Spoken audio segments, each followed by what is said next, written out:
हरे कृष्णा, राधे राधे। आज हम आपको सावन मास का 19वां अध्याय सुनाएंगे।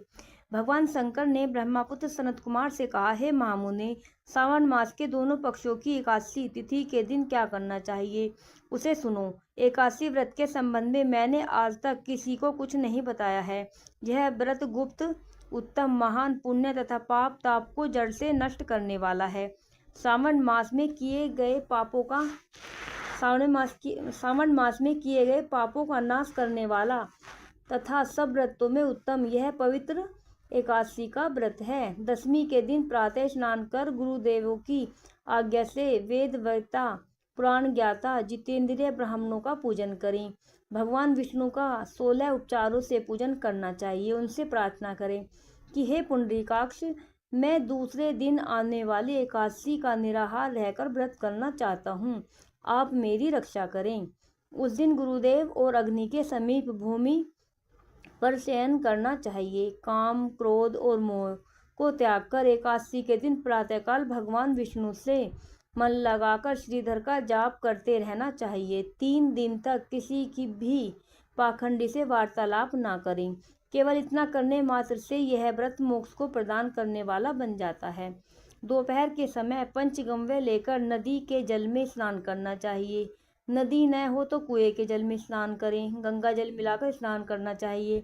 भगवान सूर्य को नमस्कार करके भगवान विष्णु की शरण में जाकर वर्ण के अनुसार सब कार्य करके अपने घर को वापस लौटना चाहिए। घर आने पर श्रद्धा तथा भक्ति भाव से पूजन करना चाहिए। भगवान विष्णु को अर्चन पुष्प, धूप, दीप आदि से करना चाहिए। रात को गीत, वाग तथा कथा सुनते हुए जागरण करना चाहिए। फिर कलश स्थापन कर पंच रत्न और स्वर्ण को कलश में डालकर सफेद चंदन से पूजा कर कलश को 2 सफेद कपड़ों से ढक देना चाहिए। देवेश की प्रतिमा शंख, चक्र, गदा से युक्त कर उसकी पूजा करनी चाहिए। इसके बाद द्वादशी के दिन प्रातः आहिक करके श्रीधर का जाप करना चाहिए। शंख, चक्र, गदा तथा पद्मधारी भगवान विष्णु की पूजा करके ब्राह्मण को सोने की दक्षिणा सहित कलश देना चाहिए। कलश के साथ मक्खन देना न भूलें।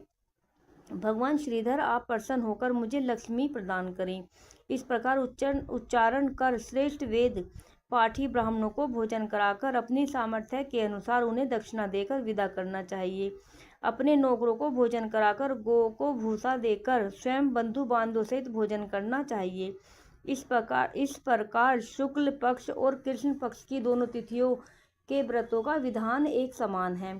शुक्ल पक्ष में श्रीधर और कृष्ण पक्ष में भगवान विष्णु जनार्दन कहे गए हैं। अब मैं तुम्हें द्वादशी के दिन भगवान विष्णु के निमित्त पवित्रारोपण के संबंध में बताता हूँ। हे तात, इसका अधिकारी कौन है यह जान लेना भी आवश्यक है। ब्राह्मण, वैश्य, क्षत्रिय, शूद्र और स्वधर्म से स्थित जनों को भक्ति द्वारा पवित्रारोपण करना चाहिए। स्त्रियों तथा शूद्रों को केवल नाम मात्र द्वारा श्रीहरि का पूजन करना चाहिए। सतयुग में मणि का, त्रेता युग में स्वर्ण का, द्वापर में रेशमी तथा कलयुग में सूत द्वारा पवित्रा का निर्माण करना चाहिए। सन्यासियों को मानसिक पवित्रारोपण करना चाहिए। पवित्रा को बांस के पात्र में रखकर उसे साफ वस्त्र से ढककर भगवान श्रीधर के सम्मुख उसे रखकर कहना चाहिए कि हे प्रभु, मैंने अपने क्रियालोपार्थ पवित्रा को ढका है। हे देव, मेरे काम में विघ्न न हो। हे नाथ, आप मुझ पर दया करें। आपको मैं इस पवित्रा द्वारा प्रसन्न करना चाहता हूँ। हे देवेश, आज से लेकर वर्ष भर तक व्रत नाशक काम, क्रोध आदि न हो। आप तब तक मेरी सुरक्षा करें जब तक मेरा व्रत पूर्ण हो। कलश पर बांस के पात्र में रखे पवित्रा की नम्रता पूर्वक इस प्रकार प्रार्थना करनी चाहिए कि हे पवित्रा, 1 वर्ष तक किए अर्चन से प्रसन्न होकर आप विष्णु लोक से यहाँ आई हो, अतः आपको नमस्कार है। हे देव विष्णु, तेज से उत्पन्न रमणीय तथा पापनाशक सब इच्छाओं के प्रदाता आपके शरीर में पवित्रा को धारण करता हूँ। हे देवेश, हे पुराण पुरुषोत्तम, आप मेरे द्वारा आमंत्रित हैं, अतः आपका पूजन करता हूँ, आपको नमस्कार है। हे देव, कल प्रातः आपके निमित्त इस पवित्रा को अर्पण करूँगा। इसके बाद पुष्पांजलि देकर रात्रि में जागरण करना चाहिए। एकादशी के दिन अधिवासन कर द्वादशी को सुबह पूजा करें। गंध, धूप, चावल तथा हाथ में पवित्रा को ग्रहण कर कर कहें, हे देवेश, आपको नमस्कार है, इस पवित्रा को आप स्वीकार करें। 1 वर्ष तक पुण्य फलप्रद पवित्रा से निवेदन करें, आप मुझे पवित्र करें। हे देव, आपके सुप्रसाद से मेरे जाने अनजाने में जो पाप हो गए हैं, उन पापों से मैं पवित्र हो जाऊं। मूल मंत्र द्वारा पवित्रा को संपुटित कर नैवेद्य देना चाहिए। मूल मंत्र से अग्नि में घृत तथा पायस द्वारा हवन करना चाहिए।